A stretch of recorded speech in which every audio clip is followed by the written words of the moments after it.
খুনি হাসিনাকে ফেরত দেওয়ার দাবিতে ভারতীয় দূতাবাস ঘেরাও করা হবে। বছর ঘুরে আমরা ঐতিহাসিক জুলাই মাসের দ্বারপ্রান্তে। যেই জুলাই গণ অভ্যুত্থান আমাদের পরাধীনতার শিকল ভেঙে স্বাধীনতার স্বাদ দিয়েছিল, যেই জুলাই গণ অভ্যুত্থান আমাদের ফ্যাসিস্ট শেখ হাসিনা এবং আওয়ামী দুঃশাসন থেকে মুক্ত করেছিল। আগত জুলাই মাসের দ্বারপ্রান্তে আমরা জুলাই গণ অভ্যুত্থানের সকল শহীদদের শ্রদ্ধা ভরে স্মরণ করছি। সকলের মতো আমরাও সংস্কার চাই, অবাধ, সুষ্ঠু, নিরপেক্ষ, গ্রহণযোগ্য এবং ভারতীয় প্রভাবমুক্ত নির্বাচন চাই।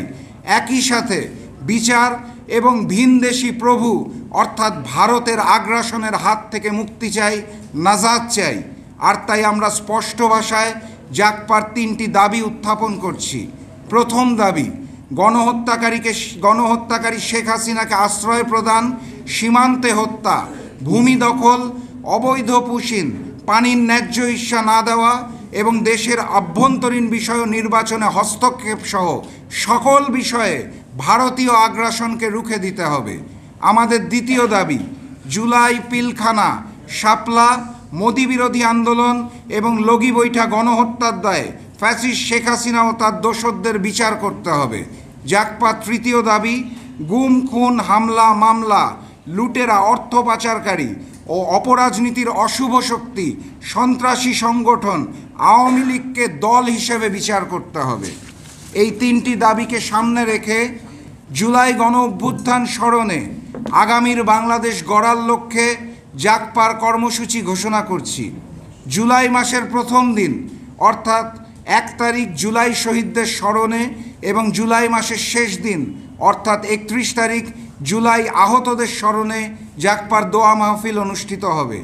জুলাই মাসের বাকি 29 দিন ভারতীয় আগ্রাসনের বিরুদ্ধে গণহত্যার দায়ে ফ্যাসিস্ট শেখ হাসিনা ও তার দোসরদের বিচার এবং সন্ত্রাসী সংগঠন আওয়ামী লীগের বিচারের দাবিতে বাংলাদেশের 8টি বিভাগীয় শহর এবং জাগপার 20টি সাংগঠনিক জেলা সর্বমোট 29টি জায়গায় গণসংযোগ ও লিফলেট বিতরণের মাধ্যমে গণসচেতনতা সৃষ্টি করা হবে।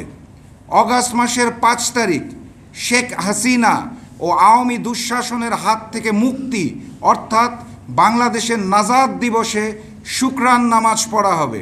সর্বোপরি সর্বশেষ কর্মসূচি এবং সবচেয়ে গুরুত্বপূর্ণ কর্মসূচি, গণহত্যাকারী ফ্যাসিস্ট শেখ হাসিনাকে রাষ্ট্রীয় মর্যাদায় 1 বছর ভারতে আশ্রয় দেওয়ার প্রতিবাদে এবং খুনি হাসিনাকে ফেরত দেওয়ার দাবিতে আগামী 6ই আগস্ট ঢাকায় অবস্থিত ভারতীয় দূতাবাস ঘেরাও করা হবে। প্রিয় সাংবাদিকবৃন্দ, দীর্ঘক্ষণ আমার কথা শোনার জন্য এবং সময় দেওয়ার জন্য আপনাদের সকলকে জানাই আন্তরিক ধন্যবাদ।